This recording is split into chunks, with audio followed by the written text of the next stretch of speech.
Hi everyone, स्वागत है आपका अपने एप्लीकेशन साथ ही साथ अपने यूट्यूब चैनल क्रेजी पॉलिटेक्निक पे। हम उम्मीद करते हैं आप लोग स्वस्थ होंगे, मस्त होंगे और अच्छे से पढ़ रहे होंगे। तो आज हम लोग एनर्जी कंजर्वेशन एंड ऑडिट का यूनिट 3 का लेक्चर नंबर 2 बनाने जा रहे हैं, जिसमें कि हम लोग method of reducing technical losses को रिड्यूस करने के मेथड में कुल मिलाकर 4 मेथड के बारे में हम लोग देखे थे। उसमें से 2 मेथड को इसमें हम लोग डिस्कस करेंगे। एक हम लोग आई एंड आर लॉसेस या आई स्क्वायर आर लॉसेस को हम लोग देखेंगे, और दूसरा हम लोग देखेंगे ऑप्टिमाइजिंग डिस्ट्रीब्यूशन ऑफ वोल्टेज, मतलब वोल्टेज का प्रॉपर डिस्ट्रीब्यूशन करने से कैसे हम लोग टेक्निकल लॉसेस को घटा सकते हैं, कम कर सकते हैं और एनर्जी को हम लोग जो है वो कंजर्व कर सकते हैं। तो यहाँ पर हम लोग बात करें कि टेक्निकल लॉसेस का काउज क्या है, क्या क्या कारण है हमारा टेक्निकल लॉसेस होने का। तो पहला पॉइंट हमारा कहता है loss due to insufficient investment on transmission and distribution system. अगर आप प्रॉपर इन्वेस्टमेंट नहीं करते हैं ट्रांसमिशन और डिस्ट्रीब्यूशन सिस्टम में, तो उससे भी हमारा टेक्निकल लॉसेस होता है। जैसे कि अगर आपको कहीं पर सप्लाई देना है, जैसे आपका मान लीजिए आपका कोई एरिया है, उस एरिया में आपको सप्लाई देना है और वहाँ पर आप लोग अगर proper amount of proper rating का ट्रांसफार्मर का उपयोग नहीं करेंगे, तो उससे क्या होगा कि अगर ट्रांसफार्मर पर ओवरलोडिंग होगा तो ट्रांसफार्मर भी ज़्यादा लॉसेस करेगा और ज़्यादा जल्दी वो खराब हो सकता है। तो इसीलिए कहता है कि सबसे पहले हमारा होना चाहिए कि ट्रांसमिशन और डिस्ट्रीब्यूशन सिस्टम पर प्रॉपर इन्वेस्टमेंट आपका होना चाहिए। अगर वहाँ पर कम इन्वेस्टमेंट रहता है, अगर आप उस रेटिंग का ट्रांसफार्मर या उस रेटिंग का इक्विपमेंट वहाँ पर आप यूज नहीं करिएगा, तो जो कंज्यूमर है उनको दिक्कतें आ सकती है, उनको वोल्टेज में फ्लक्चुएशन मिल सकता है, उनको बहुत सारी दिक्कतों का सामना करना पड़ता है। जैसे हम लोग कभी कभी देखते हैं गर्मी के दिन में क्या होता है कि कहते हैं हमारा ट्रांसफार्मर जो है वो उड़ गया या खराब हो गया। क्यों? क्योंकि उसमें हमारा लोड ज़्यादा होता है। लोड अगर ज़्यादा बढ़ गया और हमारा रेटिंग उस रेटिंग का ट्रांसफार्मर नहीं है जो कि उतना लोड कैपेसिटी को झेल सके, तो इस वजह से वो हमारा ख़राब हो जाता है। तो वही कहता है कि अगर आपको पता है कि अगर गर्मी के दिन में या किसी भी कारण से हमारा लोडिंग ज़्यादा आ रहा है ट्रांसफार्मर पर, तो ट्रांसफार्मर के हायर रेटिंग का ट्रांसफार्मर का आप वहाँ पर यूज करें, नहीं तो आप पैरेलल ऑपरेशन करके वहाँ पर पैरेलल ऑपरेशन करके एक और ट्रांसफार्मर लगा दीजिए, जिससे कि वो लोड शेयरिंग कर ले आसानी से। तो ये हमारा एक टेक्निकल लॉसेस का एक काउज है कि हम लोग प्रॉपर मतलब सफिशिएंट जो इक्विपमेंट होता है उसको हम लोग अगर यूटिलाइज नहीं करते हैं, उसको अगर हम यूज नहीं करते हैं, तब वहाँ पर हमारा ये लॉसेस देखने को मिलता है, टेक्निकल लॉसेस। कहता है losses due to random growth of sub transmission and distribution. कह रहा है कि रैंडमली हमारा क्या होता है कि जैसे देखिए हम आपके एरिया के एक ट्रांसफार्मर इंस्टॉल किए, उसको हम रेटेड कर दिए कि ये हमारा जो है वो 200 घर या 150 घर को अच्छे से सप्लाई दे देगा। लेकिन अब क्या है कि प्रत्येक साल या प्रत्येक देखते हैं हर एक साल में क्या होता है, कुछ नए घर हमारे बनते हैं, हमारे लोकेलिटी में नए घर बनते हैं। जब नया घर बनता है तो उसको भी इलेक्ट्रिसिटी का ज़रूरत पड़ता है, तो वो भी हमारा इलेक्ट्रिसिटी लेता है। तो जिससे क्या होता है कि अगर हमारा ट्रांसफार्मर का रेटिंग 200 घर का है और अगर ये इस साल 220 घर बन गया, तो 20 घर का तो लोड और उसमें कनेक्ट होगा। अब जब लोड कनेक्ट होगा और रेटिंग से उसका ज़्यादा हमारा लोड उस पर कनेक्ट हो गया, तो क्या होगा, हमारा ट्रांसफार्मर खराब होगा। तो इसीलिए जब भी आप वहाँ पर ट्रांसफार्मर को लगाइएगा तो ये सोच कर आपको लगाना है कि इसका जो रेटिंग है, मैक्सिमम रेटिंग है, जो हमारे एरिया का जो लोड मैक्सिमम है, उस लोड का कम से कम 10% 20% जो है वो एक्स्ट्रा रेटिंग का हमारा ट्रांसफार्मर होना चाहिए, ताकि अगर फर्दर कभी भी हमारा लोड एक्स्ट्रा कनेक्ट हो उसमें, तो उसको वो हैंडल कर सके, मतलब हमारा ट्रांसफार्मर जो है वो सफिशिएंटली आसानी से उसको सप्लाई प्रोवाइड कर सके बिना कोई एरर का। तो ये हमारा कहा। तीसरा हमारा कहता है कि losses due to large scale rural electrification through long 11 kV and low tension line unbalancing load. तीसरा हमारा टेक्निकल लॉसेस का कारण क्या होता है, तो अनबैलेंसिंग लोड का होता है। जैसे कि बड़े शहर में क्या होता है, अर्बन एरियाज में हमारा इंडस्ट्रीज होते हैं, बड़े इंडस्ट्रीज, वो क्या करता है कि 3 फेज का लाइन जो होता है, 3 फेज में हम लोग सप्लाई देते हैं, तो 3 फेज का लाइन को वो डायरेक्टली यूज कर लेता है, जिससे कि तीनों फेज पर जो हमारा लोडिंग होता है वो बैलेंस्ड नेचर का होता है। जबकि अगर आप रूरल एरिया का देखें या अपने घरों के आसपास जो आपके घर का लोकेलिटी है वहाँ पर देखें, तो आप लोग जो सप्लाई लेते हैं वो कैसे लेते हैं, तो आप एक फेज लेते हैं, 4 वायर का हमारा सप्लाई होता है, जिसमें 3 फेज होता है और एक हमारा न्यूट्रल होता है। तो आप क्या करते हैं, एक फेज को लेते हैं और एक न्यूट्रल को लेते हैं। तो कभी कभी क्या होता है कि एक ही फेज से ज़्यादा लोड कनेक्ट हो जाता है। जैसे अगर हम आर फेज की बात करें, R/B 3 फेज है और एक हमारा ग्राउंड है, तो आर फेज से अगर जैसे 200 घर का हमको सप्लाई देना है, तो आपको पता चला कि 60 घर जो है वो आर वाला फेज पर ही जुट गया है, बाई वाला फेज पर 80 घर जुट गया है। तो इससे क्या होगा कि हर एक फेज में हमारा लोड जो है वो वैरी कर रहा है, तो अनबैलेंसिंग वहाँ पर हमारा हो जाता है, अनबैलेंस्ड लोडिंग वहाँ पर हो जाता है। तो इससे भी हमारा जो है वो टेक्निकल लॉसेस आने का चांसेस होता है, क्योंकि एक फेज में बहुत ज़्यादा लोड हो गया और एक फेज में बहुत ही कम लोड हो गया। तो इससे क्या होगा कि वहाँ पर फेज बैलेंस सही से नहीं कर पाता है। तो वही कहा कि losses due to large scale rural electrification through long 11 kV, क्योंकि and low tension line unbalancing load, जो लो टेंशन लाइन में अनबैलेंसिंग लोड होता है उसके कारण भी हमारा टेक्निकल लॉसेस आता है। क्योंकि बड़े एरिया में हमारा क्या है कि सप्लाई तो हमारा 11 kV कहीं आता है, वहाँ पर हम लोग 440 में उसको कन्वर्ट करते हैं, तो वहाँ पर क्या होता है कि हम एक ही फेज का उपयोग कर रहे हैं, तो उसके कारण वहाँ पर अनबैलेंसिंग तो बनेगा ही। कहता है losses due to many stage of transformation. अब लॉसेस और भी कहाँ होता है, हमारा टेक्निकल लॉसेस में कहाँ होता है, जैसे अगर हम लोग पावर को ट्रांसमिट कर रहे हैं, पावर को जनरेट करते हैं, फिर उसको हम लोग ट्रांसमिट करते हैं, फिर हमारा डिस्ट्रीब्यूट होता है, तो इस बीच में हम लोग कितना ट्रांसफॉर्मर का यूज करते हैं, अलग अलग step up step down transformer, ये सब आप लोग जब पढ़े होंगे ट्रांसमिशन एंड डिस्ट्रीब्यूशन, तो वहाँ पर अच्छे से आपको बताया गया होगा कि अलग अलग स्टेज पर हम लोग अलग अलग ट्रांसफॉर्मर का उपयोग कर रहे हैं। जैसे अगर हमारा ट्रांसमिशन की बात होगा तो उसमें हम लोग स्टेप अप ट्रांसफॉर्मर का उपयोग करते हैं, डिस्ट्रीब्यूशन का बात होता है तो हम लोग स्टेप डाउन ट्रांसफॉर्मर का उपयोग करते हैं। तो ये जो ट्रांसफॉर्मेशन होता है, high voltage to low voltage to high voltage, इसमें क्या होता है, ट्रांसफॉर्मेशन में भी हमारा एनर्जी का वेस्टेज होता है। तो ये भी हमारा टेक्निकल लॉसेस का एक काउज है।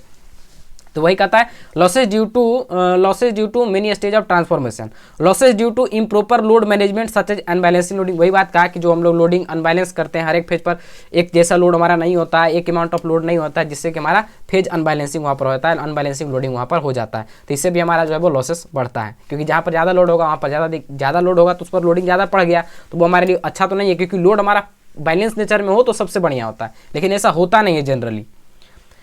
लेकिन अब धीरे धीरे जब वो सेटअप बॉक्स सिस्टम लाया जा रहा है तो उससे ये काम पर भी जोड़ दिया जा रहा है। आपको देखिएगा कि आप लोग का जो सप्लाई हम लोग लेते हैं वो डायरेक्टर या टोका फंसाते नहीं है, एक बॉक्स होता है, बॉक्स से हम लोग सप्लाई लेते हैं, तो वो बॉक्स होता है वो अरेंज्ड वे में लगाया हुआ था, हर एक फेज को बैलेंसिंग नेचर में हर एक बोर्ड लगाया हुआ था। जैसे एक फेज से अगर 10 बोर्ड लगाया गया है तो बी फेज से भी 10 बोर्ड लगाया जाएगा, वो बोला हमारा बॉक्स, और सी फेज से भी हमारा 10 बॉक्स लगाया जाएगा। इससे क्या होगा कि तीनों फेज में हमारा बैलेंस लोड होगा। ठीक है, तो समझ रहे होंगे, ये सब कुछ है नहीं, बस प्रैक्टिकल है, जो आपको दिखता है बस वही आपको पढ़ना है। कहता है losses due to unsatisfactory reactive power compensation. अब चूंकि हमारा जो एसी पावर का यहाँ पर ट्रांसमिशन और डिस्ट्रीब्यूशन हो रहा है, तो रिएक्टिव, यहाँ पर रिएक्टिव पावर भी हमारा इसमें आता है, क्योंकि हमारा एसी में कुल मिलाकर 3 पावर होता है, एपरेंट, रिएक्टिव, और हमारा क्या होता है, एपरेंट पावर होता है, रिएक्टिव पावर होता है, और एक एक्चुअल ओवरऑल पावर होता है। ओवरऑल कुल मिलाकर 3 पावर होता है, तो उसमें से हमारा रिएक्टिव पावर भी होता है एसी में। रिएक्टिव पावर कब आता है, जब हम लोग जो हमारा स्टेशन होता है वहाँ जब हम स्विच ऑन स्विच ऑफ करते हैं, उस केस में हमारा जो है वो रिएक्टिव पावर आता है। इससे भी हमारा लॉसेस होता है, क्योंकि हमारा जो पूरा ट्रांसमिशन सिस्टम होता है वहाँ पर आप देखे थे कि हमारा कैपेसिटेंस भी होता है, इंडक्टेंस भी होता है, रेजिस्टेंस भी होता है, तो इन सब मिलाकर रिएक्टिव पावर के कारण यहाँ पर ओवरऑल जो है वो लॉसेस वहाँ पर देखने का आपको मिलता है। तो वही कहा losses due to unsatisfactory reactive power consumption, losses due to poor quality of equipment. अगर आप पुअर क्वालिटी ऑफ इक्विपमेंट का उपयोग करते हैं तब उससे भी हमारा लॉसेस यहाँ पर देखने को मिलता है। तो ये हमारा कुछ टेक्निकल काउज था, टेक्निकल लॉसेस के कुछ काउज थे। अब यही जो आप ये काउज देखे, इसी काउज को हमको खत्म करना है। जिस कारण से हमारा टेक्निकल लॉसेस हो रहा है वो कारण को हमको चेंज करना है। तो सबसे पहले आप लोग देखिए कि हमारा मेनली जो लॉसेस हो रहा है हीट के फॉर्म में, तो I² R लॉस हो गया, उसको हमको कम करना है। तो पहला मेथड हमारा क्या आ जाएगा, method to reduce technical losses, तो कंट्रोलिंग I² R लॉस। फिर हम लोग देखिए कि अगर हम फेज को बैलेंस नेचर में नहीं देते हैं तो उससे हमारा लॉसेस आता है। तो दूसरा मेथड हमारा आ गया ऑप्टिमाइजिंग डिस्ट्रीब्यूशन वोल्टेज, अगर प्रॉपर अमाउंट ऑफ वोल्टेज का डिस्ट्रीब्यूशन हम लोग नहीं करते हैं तो। फिर हम लोग देखिए कि हमारा करंट का बैलेंसिंग नेचर में करंट नहीं जा रहा था, तो तीसरा हमारा क्या था कि करंट को बैलेंस नेचर में देना है, तो बैलेंस फेज करंट हम लोग देखेंगे। फिर हमारा रिएक्टिव पावर के कारण लॉसेस हो रहा था, तो इसलिए हम लोग चौथा इसमें देखेंगे कंपनसेटिंग रिएक्टिव पावर फ्लो। तो यहाँ पर इस सेशन में हम लोग 2 देखेंगे, कंट्रोलिंग I² R लॉस, दूसरा हम लोग देखेंगे optimising distribution voltage. Next lesson में हम लोग जो है वो सेशन में बैलेंसिंग फेज करंट और कंपनसेटिंग रिएक्टिव पावर फ्लो को हम लोग देखेंगे। तो यहाँ पर हम लोग सबसे पहले शुरू करते हैं कंट्रोलिंग I² R लॉसेस। तो क्या कहता है कि इसके लिए सबसे पहले आपको फाइंड आउट करना है कि कौन सा ऐसा डिस्ट्रीब्यूशन सिस्टम है जहां पर कि टेक्निकल लॉसेस ज्यादा है, मतलब वीकर एरिया कौन है। कहता है find out the weakest area, find out करना है सबसे वीकेस्ट कमजोर एरिया का ऑफ मोर टेक्निकल लॉसेस, जहां पर कि ज्यादा टेक्निकल लॉसेस होता है इन डिस्ट्रीब्यूशन सिस्टम में। तो ये देखिए हम पॉइंट बाय पॉइंट यहाँ पर लिखा गया है, जिससे बेनिफिट आपको ये होगा कि अगर 4-5 पॉइंट भी आपके दिमाग में रहेंगे और एग्जाम में अगर क्वेश्चन आता है तो आप आसानी से 4-5 पॉइंट भी लिखिएगा तो आपको नंबर मिल जाएगा, अच्छा खासा नंबर मिल जाएगा। तो यहाँ पर हम लोग बात करते हैं, नेक्स्ट हमारा है कि locate distribution transformer near the load centre. जो भी लोड सेंटर है आपका, जहाँ पर लोड है उसके जो हमको लोकेट कर देना है, जो आपका लोड सेंटर के नियर में हमारा डिस्ट्रीब्यूशन ट्रांसफॉर्मर होना चाहिए। मतलब जहाँ पर आपका लोड है उसी के अगल बगल में आपका डिस्ट्रीब्यूशन ट्रांसफॉर्मर होना चाहिए। तो आप लोग खुद भी देखते होंगे कि आपके घर के आसपास में जो एरिया का एक प्रॉपर सप्लाई देता है, जैसे अगर 150 घर 50 घर को हम सप्लाई देते हैं तो उसके लिए एक अलग हमारा ट्रांसफॉर्मर होता है, हर एक जोन का अलग अलग ट्रांसफॉर्मर होता है, हर एक एरिया का अलग अलग ट्रांसफॉर्मर होता है। तो भाई हमारा कहा कि locate distribution transformer near the load centre के नियर में हमको लोकेट करना है, डिस्ट्रीब्यूशन ट्रांसफॉर्मर को स्टैब्लिश करना है, रखना है। कहता है use proper capacity distribution transformer, proper capacity का हमको डिस्ट्रीब्यूशन ट्रांसफॉर्मर को अगर हम यूज करेंगे तब वहाँ पर हमारा हीटिंग इफेक्ट नहीं होगा। लोड, क्योंकि जैसे लोड बढ़ेगा तो हमारा वहाँ पर क्या होगा, ज़्यादा करंट उसमें आएगा, ज़्यादा करंट आएगा तो वहाँ पर I² R लॉसेस होगा, क्योंकि ट्रांसफॉर्मर में भी तो बाइंडिंग होता है, तो वहाँ पर भी हमारा लॉसेस होगा। तो उससे हमारा ये बच जाता है। तो क्या कहता है, use proper capacity distribution transformer, proper capacity के डिस्ट्रीब्यूशन ट्रांसफार्मर का हमको यूज करना है। कहता है यूज एनर्जी इफिशिएंट ट्रांसफार्मर, साथ ही साथ हमको एनर्जी इफिशिएंट ट्रांसफार्मर का उपयोग करना है, जो कि जस्ट इससे पिछले वाले लेक्चर जो हम लोग देखे थे यूनिट 2 में, तो वहाँ पर हम लोग एनर्जी इफिशिएंट ट्रांसफार्मर के बारे में पढ़े थे, जिसमें कि हमारा एमोर्फस कोर टाइप ट्रांसफार्मर था, रेजिन टाइप ट्रांसफार्मर था। अगर उन सबके ट्रांसफार्मर का उपयोग करते हैं तो I2R लॉसेस जो होता है वो कम होने का चांसेस होता है। तो इससे हमारा क्या होता है कि हमारा जो है वो ओवरऑल जो है टेक्निकल लॉसेस हमारा कम होगा। बहुत अच्छा बात है। कहता है use shunt capacitance for reactive power management, reactive power management के लिए हम लोग क्या करें तो शंट कैपेसिटेंस का उपयोग कर लेगा। शंट कैपेसिटेंस का अगर आप उपयोग करते हैं तो रिएक्टिव पावर को आप मैनेज कर सकते हैं। कहता है use HVDC system for long distance bulk power transmission, HVDC आप लोग पढ़े थे ट्रांसमिशन एंड डिस्ट्रीब्यूशन में, हाई वोल्टेज डीसी ट्रांसमिशन। तो यहाँ पर क्या होता है, डीसी में अगर आप ट्रांसमिट करते हैं तो उसमें क्या होता है, डीसी में हमारा पावर लॉसेस कम होता है। तो इसलिए आप ये कर सकते हैं कि ट्रांसमिशन के लिए आप डीसी का उपयोग कर लीजिए, ट्रांसमिशन के लिए आप क्या कर लीजिए, हाई वोल्टेज डीसी का उपयोग कर लीजिए, और डिस्ट्रीब्यूशन के लिए फिर वहाँ पर कन्वर्जन करके एसी में उसको कन्वर्ट कर लीजिए और उसके बाद उसको डिस्ट्रीब्यूट कर दीजिए। तो भाई कहता है कि use HVDC system for long distance bulk power transmission, लंबे दूरी के लिए बल्क पावर डिस्ट्रीब्यूशन के लिए आप हाई वोल्टेज डीसी सिस्टम का उपयोग कर लीजिए।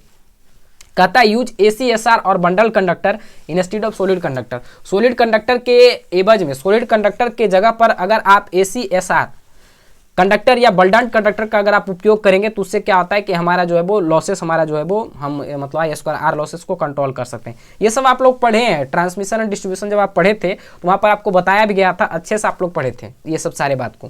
कहता है reduce overload and distribution transformer, जो हमारा ओवरलोड हाई डिस्ट्रीब्यूशन ट्रांसफार्मर को उसको रिड्यूस करना है, क्योंकि रिड्यूस करिएगा तो वहाँ पर हमारा जो है वो I2R लॉसेस पे हम कंट्रोलिंग कर सकते हैं। तो क्या कहता है कि ओवर डिस्ट्रीब्यूशन ट्रांसफार्मर को ओवरलोडिंग नहीं रखना है, उसको कम करना है। Use power factor controlling devices और technique, power factor controlling devices और टेक्निक का उपयोग करना है जिससे कि हमारा पावर फैक्टर कंट्रोल वे में रहे, और साथ ही साथ बैलेंस दी लोड करंट को हमको बैलेंस करके रखना है। तो ये हमारा कंट्रोलिंग था I2R लॉस का।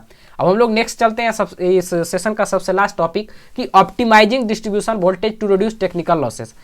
हम लोग एक मेंटेन्ड वे में अगर वोल्टेज को सप्लाई देते हैं तो इससे भी हमारा टेक्निकल लॉसेस जो होता है वो रिड्यूस होता है। तो उसी के बारे में कहा है कि ऑप्टिमाइजेशन, क्या लिखा है, optimisation of system voltage is the maintaining the voltage of system. क्या कहा कि ऑप्टिमाइजेशन सिस्टम वोल्टेज जो है वो क्या है, तो ये maintaining the voltage system, system का जो वोल्टेज को मेंटेन रखता है एट रेटेड या स्पेसिफाइड लेवल, एक कोई रेटेड वैल्यू या स्पेसिफाइड लेवल पर, जैसे 220 वोल्ट 440 वोल्ट, ये हमारा क्या है, रेटेड है, ये स्पेसिफाइड लेवल है। Such that load requirement are most satisfactory fulfilled and the same time, पहले यहां तक देखिए समझिए क्या कहा, specified level such that load requirement, जो हमारा लोड का रिक्वायरमेंट है, आर मोस्ट सेटिस्फैक्टरी फुलफिल्ड, वो एक अच्छे वे में सेटिस्फैक्टरी वे में फुलफिल हो सके। जैसे हमारा लोड का रिक्वायरमेंट क्या है, अगर अपने घरों की देखें तो हमारे घर में लोड का रिक्वायरमेंट क्या होता है, 220 वोल्ट। तो 220 वोल्ट अगर आप सप्लाई करते हैं, मेंटेन वे में अगर आप सप्लाई करते हैं तो हमारा जो लोड का रिक्वायरमेंट है वो हमारा फुलफिल हो जाता है।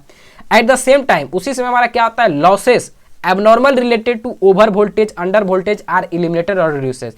उसके साथ ही हमारा जो एबनॉर्मल कंडीशन होता है, जैसे ओवर वोल्टेज का कंडीशन हो, अंडर वोल्टेज का कंडीशन हो, तो ये भी हमारा इलिमिनेट हो जाता है और रिड्यूस हो जाता है। अगर आप स्पेसिफाइड एक लिमिटेड वे में एक स्टैंडर्डाइज फॉर्म में अगर आप सप्लाई को देते हैं तो ये सब हमारा लॉसेस होने का चांसेस कम जाता है, रिड्यूस हो जाता है, धीरे धीरे खत्म हो जाता है। इसका हम एक एग्जांपल यहाँ पर लिए, बहुत सारे एग्जांपल है। कहता है there is fall in efficiency and quality of output. इससे क्या होता है कि हमारा जो हमारा इफिशिएंसी और क्वालिटी जो होता है आउटपुट का वो हमारा गिर जाता है। अगर हमारा ओवर वोल्टेज है, अंडर वोल्टेज है, तो इसके कारण हमारा क्या होगा, अगर प्रॉपर रेटिंग का अगर आप सप्लाई को नहीं देते हैं, डिस्ट्रीब्यूट नहीं करते हैं वोल्टेज को, तो उससे हमारा क्या होगा, उसका इफिशिएंसी जो है वो घट जाएगा और आउटपुट का जो क्वालिटी है वो भी हमारा खराब हो जाएगा। इसका एग्जांपल है कि high voltage to resistance load such as oven. कहता है high voltage to resistance load leads to excessive current that create unnecessary heating leading to power losses in the supply line and load. क्या कहा कि अगर high voltage resistance load आपका है तो वो क्या करता है कि जब उस हाई वोल्टेज का अगर रेजिस्टिव लोड हमारा है, रेजिस्टिव लोड है, वो हाई वोल्टेज जब लेता है तो उससे क्या होता है, एक्सेसिव हमारा करंट को खींचता है। मतलब अगर लोड हमारा ज़्यादा हो जाएगा तो क्या होगा, एक्सेसिव करंट को वो खींचेगा, उससे क्या होगा कि अननेसेसरी हीटिंग हमारा प्रोड्यूस होगा, क्योंकि यहाँ पर रेजिस्टेंस है और करंट को हाई अमाउंट में खींच रहा है, तो वहाँ पर हीटिंग तो हमारा होगा I2R लॉस के फेनोमेना से। तो वही कहा, देखिए फिर से पढ़िए कि high voltage to resistance loads high voltage to resistance load leads to excessive current, वो क्या करता है, एक्सेसिव करंट को लीड करता है। डेट क्रिएट अननेसेसरी हीटिंग, जो कि अननेसेसरी हीटिंग हमारा देता है। लीडिंग टू पावर लॉसेस, जो कि हमारा पावर लॉसेस को दिखाता है। इन the supply line and load, जो कि पावर लॉसेस को दिखाता है किसमें, सप्लाई लाइन एंड लोड में। यहाँ पर जो हम लोग देख रहे थे कि हमारा रेजिस्टिव लोड जो था वो हमारा क्या है, जैसे हमारा ओवन हो गया, जैसे हमारा चूल्हा जो हीटर एक तरह से होता है वो हमारा हो गया, तो वो क्या होता है कि एट ए टाइम वो लार्ज अमाउंट ऑफ करंट को खींचता है। जब लार्ज अमाउंट को करंट को खींचेगा तो वहाँ पर क्या होगा, एक्सेसिव हीट हमारा प्रोड्यूस होता है, जो कि हमारा पावर लॉस को दिखाता है। वहाँ पर पावर लॉस ही हो रहा है, तभी तो वो हमारा हीट प्रोड्यूस हो रहा है। तो इससे क्या होता है कि हमारा ओवरऑल जो सप्लाई लाइन और लोड का जो है वो पावर लॉस हमारा बढ़ जाता है। ठीक है, दूसरा हमारा कहता है also due to over voltage in motor, motor में अगर आप ओवर वोल्टेज हो जाता है, ओवर वोल्टेज अगर मोटर में होता है तो उससे भी क्या होता है, lead to higher iron loss. जब ओवरलोड होगा तो वहाँ पर क्या होगा कि एक्सेसिव अमाउंट ऑफ करंट को खींचेगा, तो इसके कारण क्या होगा कि हमारा जो है वो आयरन लॉसेस हमारा बढ़ जाएगा, ओवरलोड के कारण हमारा आयरन लॉस बढ़ता है। And higher torque that is not needed, जो कि हमारा जरूरी हमारे लिए नहीं होता है। Hence these are to be avoided, इसको हमको कम करना है, मतलब ओवर वोल्टेज को, हमारा मोटर पर ओवर वोल्टेज नहीं होना चाहिए। तो अगर आप रेटेड अमाउंट ऑफ वोल्टेज को डालिएगा तो वहाँ पर ओवर वोल्टेज नहीं आएगा। कहता है ड्यू टू अंडर वोल्टेज, साथ ही साथ अंडर वोल्टेज भी नहीं होना चाहिए। तो कहता है due to under voltage to motor leads to excessive current, अगर अंडर वोल्टेज में रहेगा तो मोटर हमारा जो है वो एक्सेसिव करंट को लेगा, बीइंग ड्रॉन वो लेगा हमारा सप्लाई से, to take up the load resulting in higher supply line power loss, जिससे हमारा क्या होगा कि एक large amount of power loss हमारा होगा, हायर पावर लॉस हमारा वहाँ पर देखने को मिलेगा।